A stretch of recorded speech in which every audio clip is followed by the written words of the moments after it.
Sungei Buloh Wetland Reserve is opening up areas that the public has never seen before as it celebrates its 30th year.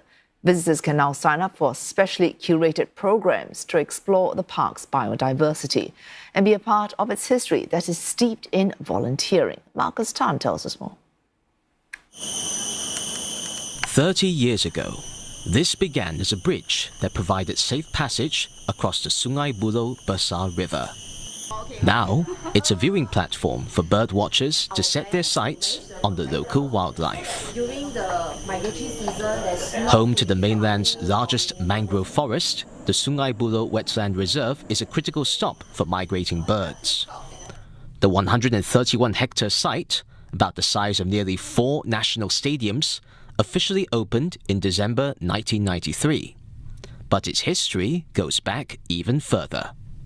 We can trace the beginnings of this reserve back to the 1980s, when a group of avid and passionate bird watchers discovered this area's tranquil ponds and mudflats served as a key resting and feeding site for migratory shorebirds.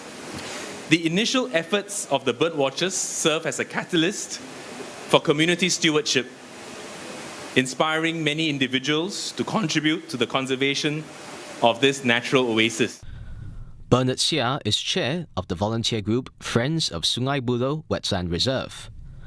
He's been photographing biodiversity at the park for years and frequently gives talks about the local wildlife.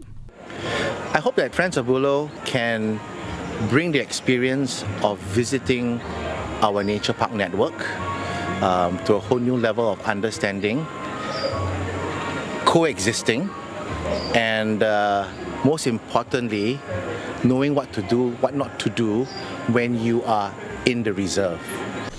To mark the reserve's 30th year, the National Parks Board and its volunteers are kicking off special programs like workshops, exhibitions, and guided walks that the public can sign up for.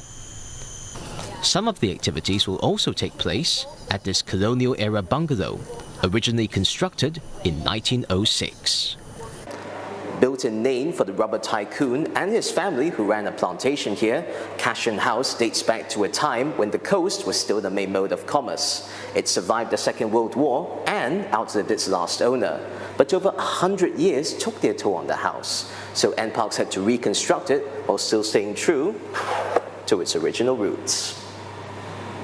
Cashion House is situated within Lim Chu Kang Nature Park that's also never been open to the public before.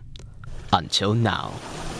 Here, habitat restoration is ongoing, but visitors can sign up to plant trees and help to conduct scientific surveys.